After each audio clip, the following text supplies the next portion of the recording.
afternoon and welcome to Wellness Series with Lush, a platform where we get in touch with our well-being. In the past episodes of the series, we've always discussed healthy eating, good nutrition, the importance of eating right, and how it impacts positively on our well-being. Today, we're going to be zoning in onto defining exactly what does it mean to have a healthy eating plan or to actually have a healthy plate in front of you. How do you get that discipline to eat right, eat healthy all the time? In studio, I'm joined by a dietitian, wellness consultant, and owner of Bonatla Wellness, Keitumetse Makuku. Good afternoon, ma'am, and how are you? Afternoon, I'm fine, thank you. Welcome to Wellness Series with Lush. Yeah, thank you so I'm much. very excited about today's show because I need to confess a disclaimer. I have a sweet tooth, right? And at some point, I lose control.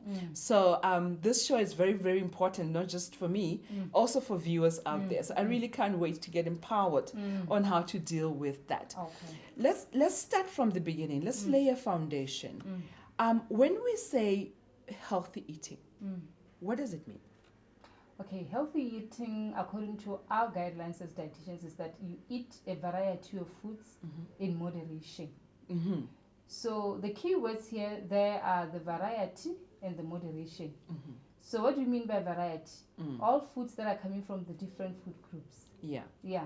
So we have different food groups. So bread, cereals, and grains group as the first group. We have the meat and meat alternatives group. We have the fruits and vegetables. We have the milk and dairy products.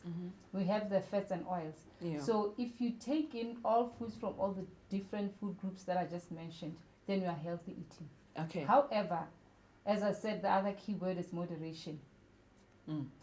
Moderation is key. So even if it's going to be your brown bread, even if it's going to be your whole grains, Or you meat. need to have it. Yes, you need to have it in moderation. So moderation would depend on maybe your size, your weight. Let me just say your weight. Yeah, we look at your weight and say, okay. And also moderation can also be the frequency. If you are going to be taking something every day, then it's not moderate. That's a no-no. Yeah. So when you say moderation, is it similar to portions? Yeah. When we're always being told to watch your portions. Yeah, you watch your Okay. portions. So basically, things like you're saying you have a sweet tooth, you can actually have a slice of cake.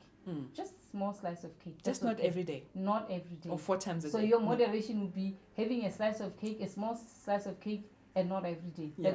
That would be your moderation. Once a month.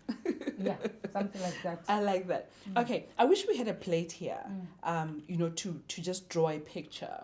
But in terms of the food groups that you've just mentioned, so we have our carbs, which is grains, bopalichi, bobohobe. We have our greens, we have fruits, and the proteins, the meats, right?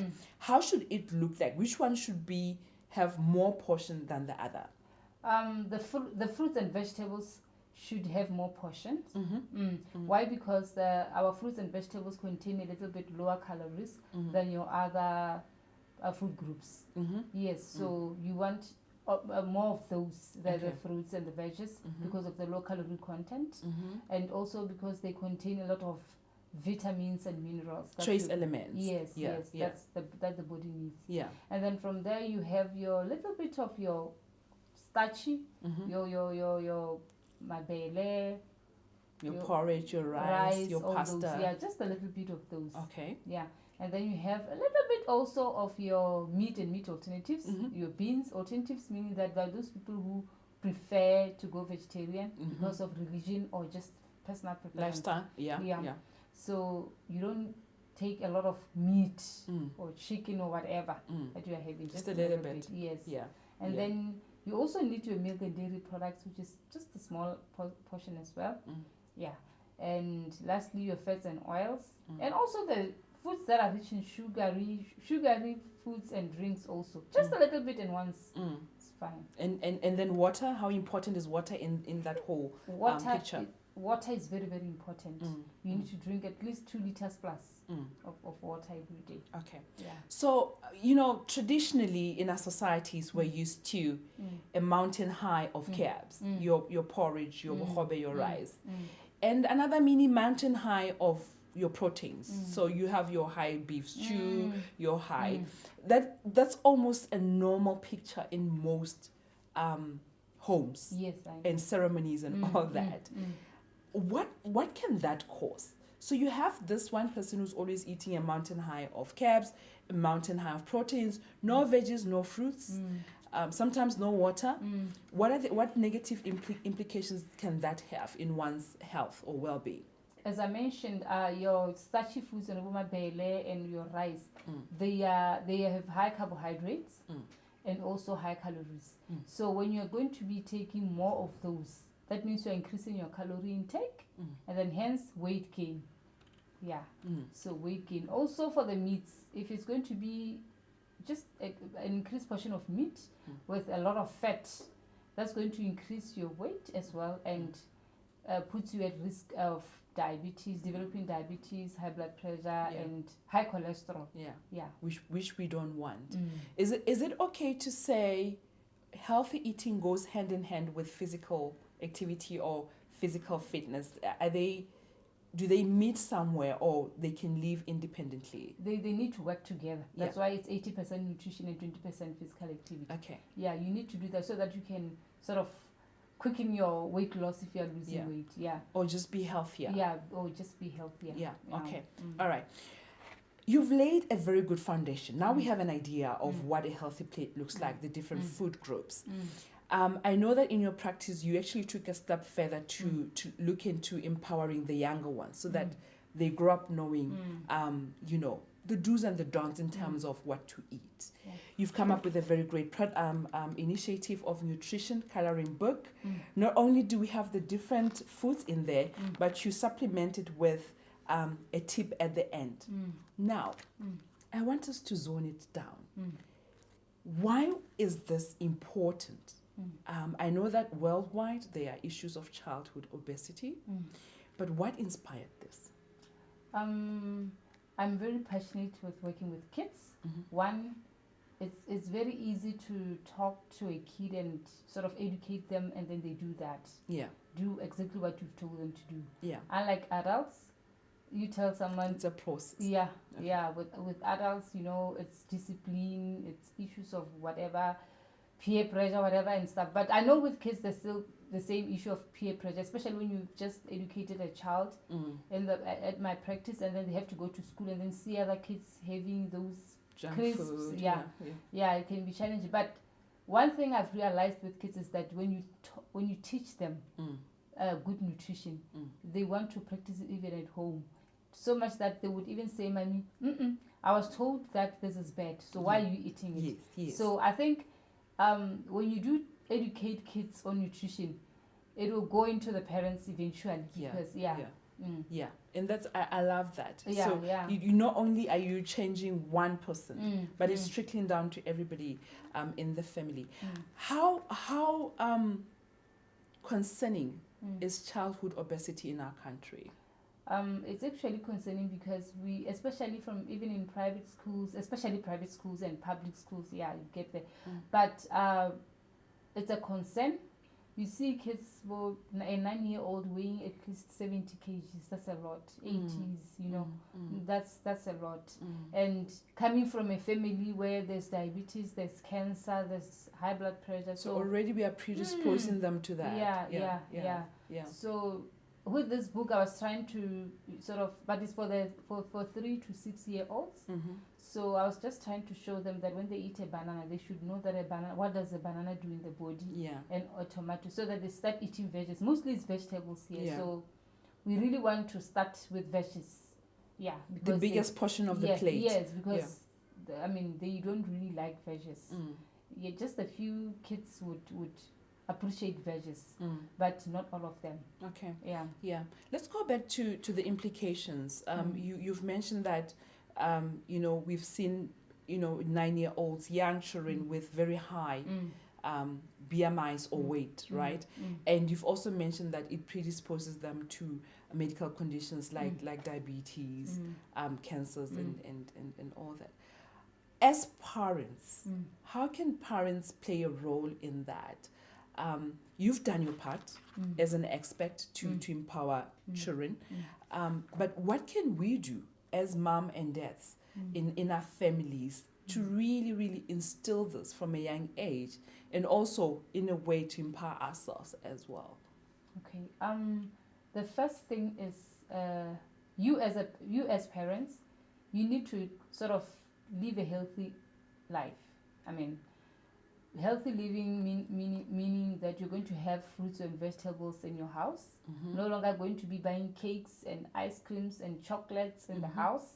So it really starts from it, because most of the parents will tell you that when we are away, our kid will start stealing those, chocolates and stuff. But if you don't have that in the fridge, if you only have fruits and vegetables and healthy snacks, when they are hungry, they are going to have no choice but to eat those. Yeah.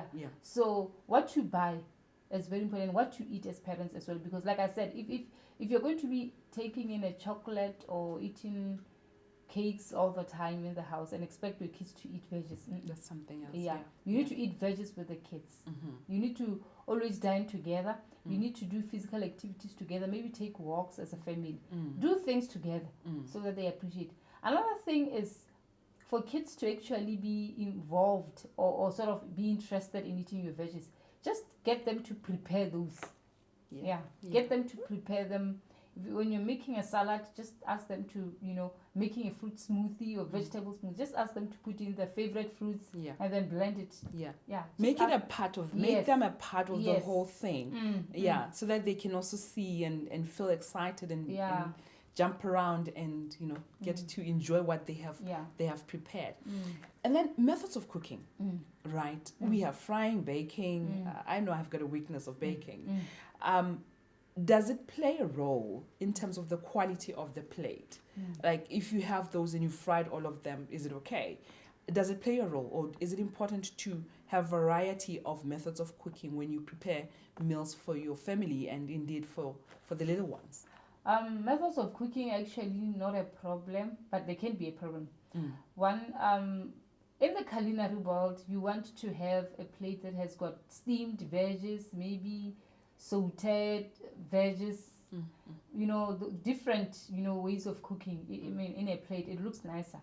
But you want to reduce the frying. You don't want to be frying all the time, deep frying especially. Because of the fat. Yes, because of the fat. But you stir fry, just use a little bit of oil, good oil, like your olive oils. You steam, you bake, not baking as in not bread, Swiss. but just baking your chicken, your potatoes, And then with our pastries, you want to not be doing it every day, because normally when we make our pastries, we use the hydrogenated margarine, the one that is which high, is full of fat that is high in trans fats as well. So you want to bake once in a while, and not do it every day. That is moderation, remember? The portions. All right. So in closing, hearing you well, you're saying it starts from what you buy. So one is to have a proper grocery list. At the beginning, and then that would definitely mean what you keep at home, and then watch your plate. No more mount carbs and mount meat.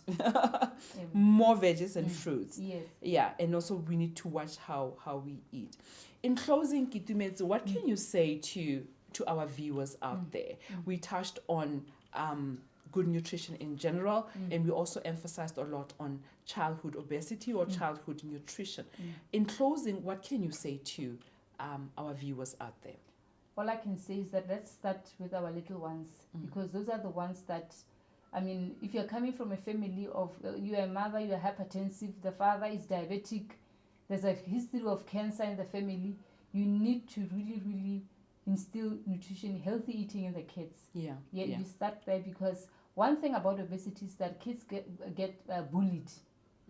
They will get bullied. So it really, and then it brings in other issues of mental issues, self-esteem, confidence. So I believe that when you are a parent and you keep on buying crisps and fatty stuff for your kid, you don't really love your kid. You need to get them to eat the fruits and the vegetables. Yeah, a lot of those. Yes. Thank you very much for joining us, Keitumetse. Next time when hopefully you'll join us, we will zone into a particular medical condition, maybe diabetes, because it's very high in Botswana. We've been mentioning a lot of high blood pressure, and then we see how we can actually, get away from that from what we eat. But thank you very much for joining us. Thank you very much for this great concept. As parents, I believe this can actually add value, not just empowering our kids on what to eat, but also to have great family time together. Yeah. And thank you very much for joining us. I hope that from this episode, you'll be able to have a proper plate in front of you with proper veggies and fruits, proper protein content, and your carbohydrates as well. One thing to remember, always have more veggies and fruits in your plate, and drink plenty and plenty and plenty of water. From me, Lush, I hope that you'll go out there and prepare healthy meals for yourself and your family. Join me again next week, Wednesday.